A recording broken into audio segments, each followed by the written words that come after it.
Hello friends, welcome to crazy G K trick. तो आइए daily current affairs की series में आगे चलते हैं और आज के सेशन में हम 5 जनवरी के सभी करंट अफेयर्स को यहाँ पर डिटेल में समझ लेते हैं। वीडियो में एंड तक बने रहिएगा, वीडियो इंपॉर्टेंट होने वाला है। अगर आपको डेली करंट अफेयर की पीडीएफ चाहिए तो आप क्रेजी जी का ट्रिक के टेलीग्राम चैनल से या फिर क्रेजी जी का ट्रिक के एप्लीकेशन पर जाकर फ्री ऑफ कॉस्ट इसकी पीडीएफ कलेक्ट कर सकते हैं। आज के लिए आप सभी के लिए क्वेश्चन ऑफ द डे है, जिसका आंसर आपको कमेंट बॉक्स में देना है। पीएम विश्वकर्मा योजना को लागू करने वाला भारत का पहला केंद्र शासित प्रदेश कौन है? अगर आप वीडियो एंड तक देखेंगे तो वैसे आपको आंसर इसी वीडियो में मिल जाएगा। तो आपको कमेंट में बताना है कि इस क्वेश्चन का आंसर क्या है। आइए आज के करंट अफेयर का सबसे पहला क्वेश्चन देखिए। इसरो के उपग्रह GSAT-20 को किस रॉकेट से लॉन्च किया जाएगा? तो इसरो, जो कि भारत की स्पेस एजेंसी है फ्रेंड्स, इसका उपग्रह है GSAT-20, जिसे फॉल्कन 9 के द्वारा लॉन्च किया जाने वाला है। अब फॉल्कन 9 जो सैटेलाइट है फ्रेंड्स, एक्चुअल में ये सैटेलाइट स्पेस एक्स कंपनी की है। आपने नाम सुना होगा इस कंपनी का, एलन मस्क, जो कि वर्ल्ड के सबसे रिचेस्ट पर्सन हैं, उनकी कंपनी है स्पेस एक्स। इनका फॉल्कन 9 रॉकेट के माध्यम से इसरो ने अपने कम्युनिकेशन सैटेलाइट GSAT-20 को छोड़े जाने की घोषणा की है।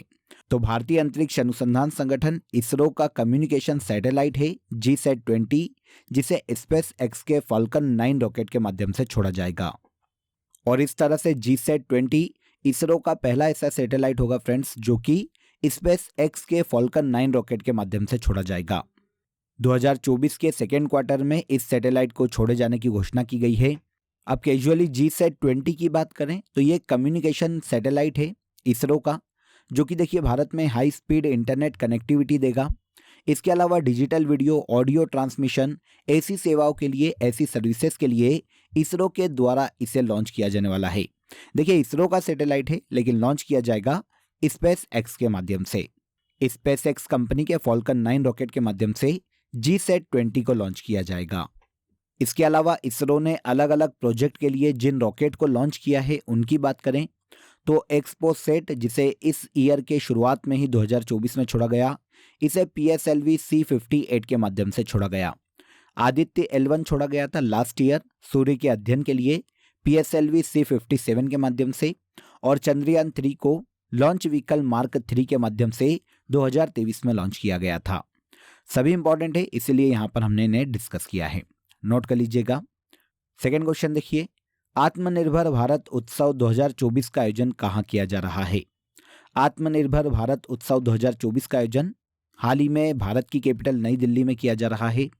भारत के केंद्रीय वाणिज्य मंत्री पीयूष गोयल ने नई दिल्ली के भारत मंडपम में आत्मनिर्भर भारत उत्सव 2024 का हाल ही में इनॉग्रेशन किया। नई दिल्ली में यह उत्सव 3 जनवरी को शुरू हुआ था और 10 जनवरी 2024 तक आयोजित किया जाएगा। उद्देश्य आपको नाम से ही समझ में आ जाएगा, पूरे भारत को अलग अलग सेक्टर में आत्मनिर्भर बनाना, आत्मनिर्भर बनाने के लिए प्रोत्साहित करना इस उत्सव को आयोजित किए जाने का मुख्य उद्देश्य है। तो आत्मनिर्भर भारत उत्सव 2024 का आयोजन भारत की राजधानी नई दिल्ली में किया जा रहा है। ओके, आगे आइए। रानी दुर्गावती श्री अन्न प्रोत्साहन योजना किस राज्य सरकार द्वारा शुरू की गई? देखिए श्री अन्न जानते हैं आप, ये होता है मिलेट्स, मतलब मोटे अनाज।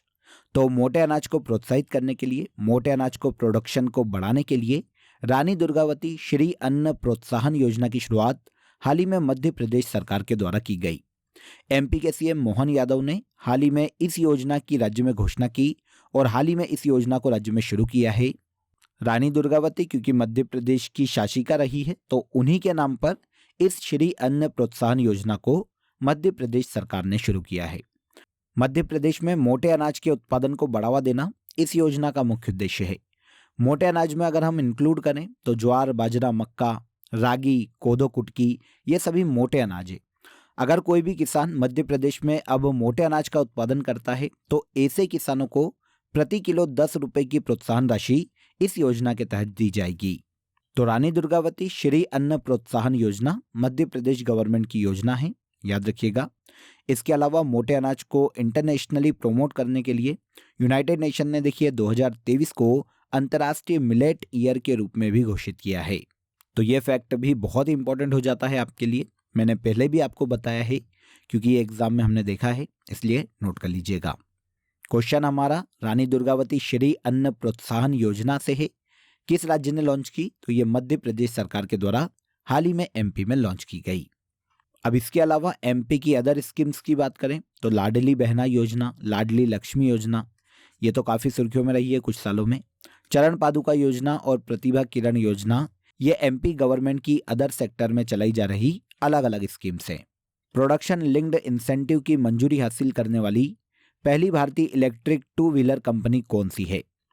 तो प्रोडक्शन लिंक्ड इंसेंटिव, जिसे पीएलआई के नाम से जाना जाता है, इसकी मंजूरी सेंट्रल गवर्नमेंट से प्राप्त करने वाली पहली भारतीय इलेक्ट्रिकल टू व्हीलर कंपनी ओला इलेक्ट्रिक बन गई है। आंसर ए करेक्ट हो जाएगा। ओला को हाल ही में देखिए सेंट्रल गवर्नमेंट ने प्रोडक्शन लिंक्ड इंसेंटिव की मंजूरी दे दी। काफ़ी सारी अलग अलग कंपनियां इस लाइन में थी, जैसे hero MotoCorp, TVS motor, Bajaj auto, इन्होंने भी इसके लिए आवेदन किया था पीएलआई स्कीम के लिए, लेकिन इसे प्राप्त करने वाली पहली इलेक्ट्रिकल टू व्हीलर कंपनी बनी है ओला इलेक्ट्रिक। अब योजना क्या है या स्कीम क्या है, इसकी बात कर लेते हैं। तो देखिए, भारत की मिनिस्ट्री ऑफ फाइनेंस ने इसे 2021 में लॉन्च किया था इस स्कीम को। स्कीम का उद्देश्य ऑटोमोटिव टेक्नोलॉजी प्रोडक्ट के लोकल मैन्युफैक्चरिंग को भारत में बढ़ावा देना है। जितनी भी कंपनियां हैं वो अपने ऑटोमोटिव टेक्नोलॉजी प्रोडक्ट को भारतीय बाजार के अकॉर्डिंग डेवलप करें, अफोर्डेबल बनाएं, यही इसका मुख्य उद्देश्य है, इस स्कीम का मुख्य उद्देश्य है, जिसके तहत अगर कोई भी कंपनी ऐसा करती है तो भारत सरकार के द्वारा उसे इन प्रोडक्ट के डेवलपमेंट पर सब्सिडी प्रदान की जाती है। तो ऑटोमोटिव टेक्नोलॉजी प्रोडक्ट के लोकल मैन्युफैक्चरिंग के लिए, उसे बढ़ावा देने के लिए प्रोडक्शन लिंक्ड इंसेंटिव स्कीम्स को मिनिस्ट्री ऑफ फाइनेंस ने 2021 में लॉन्च किया था और इसके लिए मंजूरी प्राप्त करने वाली ओला इलेक्ट्रिक भारत की पहली टू व्हीलर इलेक्ट्रिक कंपनी बन गई है। नेक्स्ट क्वेश्चन देखिए, हाल ही में चाड देश का नया प्रधानमंत्री किसे नियुक्त किया गया? चाड की बात करें, मध्य अफ्रीकी देश है चाड। हाल ही में इसके नए प्रधानमंत्री के रूप में सक्सेस मसरा को नियुक्त किया गया। चाड में ये पूर्व विपक्षी नेता के रूप में काम कर चुके हैं सक्सेस मसरा, जिन्हें अब चाड देश का नया पीएम नियुक्त किया गया। चाड एक मध्य अफ्रीकी पिछड़ा हुआ देश है जिसकी कैपिटल एंडजेमना है। सक्सेस मसरा वर्तमान में अफ्रीकी देश चाड के नए प्रधानमंत्री नियुक्त किए गए। देखिए फ्रेंड्स, अब आपके लिए क्रेजी जीके ट्रिक की ईयरली करंट अफेयर की बुक भी अवेलेबल है, जहां पर जनवरी से लेकर दिसंबर 2023 तक की सभी करंट अफेयर आपको अपडेटेड फॉर्म में मिलने वाले हैं। आपको पूरी बुक अपडेटेड फॉर्म में मिलेगी, अपडेटेड वर्जन में मिलेगी। इसके लिए आपको करना क्या है, तो आपको कमेंट बॉक्स में और डिस्क्रिप्शन बॉक्स में लिंक दी गई है, आप सीधे वहां पर जाकर इस बुक को ऑर्डर कर सकते हैं। बुक की हार्ड कॉपी डायरेक्ट आपके घर भेज दी जाएगी। अधिक जानकारी के लिए आप नीचे दिए गए नंबरों पर भी कॉल कर सकते हैं। इसके अलावा देखिए, क्रेजी जीके ट्रिक के रूट एप्लीकेशन पर आप सभी के लिए मेगा टेस्ट सीरीज भी प्लान की गई है। 4 आपको यहाँ पर फ्री टेस्ट मिलेंगे। 7 जनवरी से ये टेस्ट शुरू होंगे फ्रेंड्स। 4 टेस्ट है और हर टेस्ट में आपको 100 क्वेश्चन देखने को मिलने वाले हैं। शार्प 4 PM आपका 1 शॉट टेस्ट शुरू होगा और चारों टेस्ट को मिलाकर सभी स्टूडेंट को रैंक दी जाएगी। जो टॉप 100 रैंकर होंगे फ्रेंड्स, उन्हें क्रेजी जीके ट्रिक की तरफ से स्पेशल गिफ्ट दिए जाएंगे, काफ़ी एक्साइटिंग गिफ्ट दिए जाएंगे। इस मेगा टेस्ट सीरीज के रिजल्ट का अनाउंसमेंट आपको 31 जनवरी को देखने को मिल जाएगा। तो बिना देर किए आप रूट एप्लीकेशन को प्ले स्टोर से डाउनलोड कीजिए। वहां पर आप मेगा टेस्ट सीरीज को इजीली ज्वाइन कर सकते हैं। चारों टेस्ट आपके लिए फ्री है। अगर आपको कोई भी डाउट है ईयरली करंट अफेयर बुक को लेकर या फिर मेगा टेस्ट सीरीज को लेकर, तो नीचे दिए गए नंबरों पर आप कॉल कर लीजिए। वहां पर आपके जितने भी डाउट है वो सभी सॉल्व हो जाएंगे। आई होप अपडेट अच्छा लगा होगा। नेक्स्ट क्वेश्चन पर आइए। इसके बाद ई गवर्नेंस को बढ़ावा देने के लिए केरल सरकार के द्वारा हाल ही में के स्मार्ट मिशन की शुरुआत की गई। के स्मार्ट का पूर्ण रूप क्या है? तो देखिए, पहला फैक्ट तो ये नोट कर लीजिए कि के स्मार्ट मिशन को किस राज्य सरकार ने लॉन्च किया, तो केरल सरकार ने। उद्देश्य क्या है, तो राज्य में ई गवर्नेंस को बढ़ावा देना के स्मार्ट मिशन का मुख्य उद्देश्य है। के स्मार्ट के फुल फॉर्म की बात करें तो Kerala solution for managing administrative reformation and transformation, ये के स्मार्ट मिशन का मुख्य उद्देश्य है, जो कि केरल सरकार के द्वारा ई गवर्नेंस को बढ़ावा देने के लिए राज्य में शुरू किया गया। राज्य में स्थानीय निकाय संस्थाओं में ई गवर्नेंस को बढ़ावा देने के लिए सभी काम डिजिटली किए जाएं राज्य में।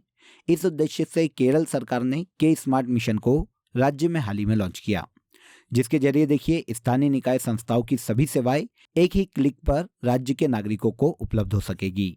फुल फॉर्म की अभी हमने बात की। Kerala solution for managing administrative reformation and transformation के स्मार्ट मिशन का फुल फॉर्म है। केरल की बात करें तो इसकी कैपिटल तिरुवनंतपुरम है, दक्षिण भारतीय राज्य है ये। यहाँ के गवर्नर के पद पर आरिफ मोहम्मद खान हैं और पिनाराई विजयन वर्तमान में केरल के चीफ मिनिस्टर के पद पर हैं। के स्मार्ट मिशन को हाल ही में केरल सरकार के द्वारा राज्य में लॉन्च किया गया। इसके बाद चर्चा में रहे हूती गुट किस सागर से संबंधित है। देखिए, हूती गुट या इन्हें हूती विद्रोही भी कहा जाता है, जिनका लाल सागर में बहुत ज़्यादा दबदबा है। एक आप इन्हें आतंकवादी समूह की भी संज्ञा दे सकते हैं, क्योंकि लाल सागर में जितने भी शिप जाते हैं, चाहे वो व्यापारिक जहाज हो या कैसे अन्य जहाज हो, उन पर हमला करना, उन्हें लूटना, ये हूती गुट का मुख्य कार्य है। अब ये सुर्खियों में इसलिए है क्योंकि यूनाइटेड नेशन सुरक्षा परिषद ने हाल ही में यमन के हूती गुट को लाल सागर और अदन की खाड़ी में जो व्यापारिक जहाज़ों पर ये हमले कर रहे हैं, उन्हें रोकने के लिए कहा है। ये वैसे ईरान का है, लेकिन इनका अधिकतर जो कब्जा है वो यमन में है, इसलिए यहाँ पर यमन का हूती गुट मेंशन किया गया। हूती विद्रोही भी कहा जाता है। लाल सागर में बहुत ज़्यादा इनका आतंक हाल ही के दिनों में देखा गया। लाल सागर में इन हूती विद्रोहियों से निपटने के लिए लास्ट ईयर दिसंबर 2023 में यूएसए ने एक ऑपरेशन शुरू किया था, जिसका नाम ऑपरेशन प्रॉस्पेरिटी गार्जियन रखा गया था। ईरान से संबंधित इस विद्रोही गुट का यमन पर वर्तमान में सबसे ज़्यादा कब्जा है। अभी कुछ समय पहले ही इन्होंने 20 से अधिक व्यापारिक जहाज़ों पर ड्रोन और मिसाइलों से हमला किया था, जिसके कारण जितने भी जहाज कंपनियां हैं, उन्होंने अपने जहाज़ों का लाल सागर में संचालन रोक दिया था। अब यूनाइटेड नेशन सुरक्षा परिषद ने इनसे अपील की है कि ये हमले न किए जाए। इस क्षेत्र में व्यापारिक जहाज़ों को सुगमतापूर्वक आने जाने की परमिशन दी जाए। वैसे आतंकवादी समूह है तो ये हमले लगातार करता रहा है। अब यहाँ पर देखिए, लाल सागर की बात करें, ये कहाँ आता है, तो अफ्रीका और एशिया के बीच में हिंद महासागर का एक खाड़ी क्षेत्र है लाल सागर के नाम से। लाल सागर और अदन की खाड़ी को बाब अल मंदेब जल संधि आपस में जोड़ती है। इंपॉर्टेंट फैक्ट है, इसे भी नोट कीजिएगा। तो हाल ही में चर्चा में रहा हूती गुट का संबंध किस सागर से है, तो ये लाल सागर से संबंधित है। लाल सागर में व्यापारिक जहाजों पर हमले के कारण ये हाल ही में सुर्खियों में आ गए थे। इसके बाद आइए, चर्चित चिन्नार वन्यजीव सेंचुरी किस राज्य में स्थित है। चिन्नार वन्यजीव सेंचुरी भारत के केरल राज्य में स्थित है। आंसर भी हो जाएगा। सुर्खियों में इसलिए है क्योंकि यहाँ पर हाल ही में यूरेशियन ऊदबिलाव देखा गया। यहाँ पर आप इमेज देखिए, इनका कलर चूहे जैसा होता है, लेकिन ये खरगोश से थोड़े से बड़े होते हैं। यूरेशियन ऊदबिलाव है। पहली बार ऐसा हुआ कि केरल राज्य में इस ऊदबिलाव को देखा गया। केरल के चिन्नार वन्यजीव सेंचुरी में इसे देखा गया है, इसलिए चिन्नार वन्यजीव सेंचुरी हाल ही में सुर्खियों में रही। यूरेशियन ऊदबिलाव की बात करें तो ये ऊदबिलाव की एक प्रजाति है जो नॉर्मली यूरोप और एशिया के अलग अलग देशों में पाई जाती है। इंडिया में ये देखने को नहीं मिलती। अब जब केरल में मिली है तो ये काफ़ी इंटरेस्टिंग हो जाता है, काफ़ी आश्चर्य करने वाला मामला है कि इसे पहली बार इंडिया के केरल क्षेत्र में देखा गया। IUCN की रेड सूची में ये निकट संकटग्रस्त सूची में भी शामिल है। रेड डेटा बुक आप सभी जानते हैं IUCN जारी करता है। एक फैक्ट तो यहाँ पर ये भी नोट कीजिएगा। तो इसके निकट संकटग्रस्त सूची में भी यूरेशियन ऊदबिलाव शामिल है, जिसे हाल ही में चिन्नार वन्यजीव सेंचुरी में देखा गया, जो कि भारत के केरल राज्य में स्थित है। हाल ही में नौसेना के वाइस चीफ कौन नियुक्त किए गए। नौसेना के वाइस चीफ के रूप में दिनेश के त्रिपाठी को हाल ही में नियुक्त किया गया। 4 जनवरी 2024 को दिनेश के त्रिपाठी की नियुक्ति नौसेना के उप प्रमुख के रूप में की गई, जिन्होंने देखिए इस पद पर संजय जय सिंह का स्थान लिया। संजय जय सिंह हाल ही में इस पद से हटे हैं, जिनके बाद दिनेश के त्रिपाठी नौसेना के उप प्रमुख नियुक्त किए गए। इसके पहले देखिए, दिनेश के त्रिपाठी ने पश्चिमी नौसेना कमान के flag officer commanding in chief के रूप में भी काम किया है, और अब इन्हें भारतीय नौसेना का उप प्रमुख या वाइस चीफ नियुक्त किया गया। वर्तमान में भारतीय नौसेना के प्रमुख की बात करें, चीफ की बात करें, तो ये एडमिरल आर हरिकुमार है। वैसे हमें तीनों सेनाओं के बारे में पता होना चाहिए, तो यहाँ पर सशस्त्र बलों के प्रमुखों को हम डिस्कस कर लेते हैं। चीफ ऑफ डिफेंस स्टाफ के पद पर वर्तमान में जनरल अनिल चौहान हैं। सेना प्रमुख जनरल मनोज पांडे हैं, चीफ ऑफ आर्मी स्टाफ है। वायुसेना के प्रमुख है वर्तमान में मार्शल VR चौधरी, और नौसेना प्रमुख अभी हमने बात की एडमिरल आर हरिकुमार है। और दिनेश के त्रिपाठी को हाल ही में नौसेना का वाइस चीफ नियुक्त किया गया। ओके, इसके बाद लास्ट क्वेश्चन देखिए, इंडिया रेटिंग्स एंड रिसर्च द्वारा फाइनेंशियल ईयर 2024 के लिए भारत की GDP वृद्धि दर का अनुमान कितना बताया गया। तो इंडिया रेटिंग्स एंड रिसर्च द्वारा फाइनेंशियल ईयर 2024 के लिए भारत की जीडीपी ग्रोथ का अनुमान 6.7% लगाया गया। आंसर सी हो जाएगा। वैसे लास्ट ईयर अक्टूबर 2023 में जब इसने अपनी रिपोर्ट जारी की थी तो उसमें फाइनेंशियल ईयर 2024 के लिए भारत की जीडीपी ग्रोथ का अनुमान 6.2% लगाया गया था, लेकिन सितंबर क्वार्टर में भारत की ग्रोथ देखकर इसने अब फाइनेंशियल ईयर 2024 के लिए भारत की जीडीपी ग्रोथ का अनुमान 6.2 से बढ़ाकर 6.7% कर दिया। तो इंडिया रेटिंग्स एंड रिसर्च द्वारा फाइनेंशियल ईयर 2024 के लिए भारत की जीडीपी वृद्धि दर का अनुमान कितना लगाया गया? 6.7%। क्लियर? तो यहां पर देखिए हमने 5 जनवरी 2023 के सभी करंट अफेयर्स को डिटेल में समझ लिया। अब आ जाइए फैक्ट शीट को आगे बढ़ाते हैं। जनवरी से लेकर दिसंबर तक के वन लाइनर करंट अफेयर को यहां पर हम डिस्कस कर रहे थे। मई मंथ से हम आगे बढ़ते हैं। हाल ही में मोनलम चेन्मो उत्सव लेह में आयोजित किया गया। 13 मई को विश्व प्रवासी पक्षी दिवस के रूप में मनाया जाता है। 13 मई 2023 को भारत के कोच्चि बंदरगाह को सागर श्रेष्ठ सम्मान से सम्मानित किया गया। 14 मई 2023 को तेलंगाना के सीएम ने गीता कर्मिकुला बीमा योजना की राज्य में शुरुआत की। 15 मई 2023 को भारत के 82वें ग्रैंड मास्टर वोपला प्रणीत बने। 15 मई 2023 को भारत और इंडोनेशिया के मध्य में एक द्विपक्षीय अभ्यास का आयोजन किया गया जिसका नाम है समुद्र शक्ति 2023।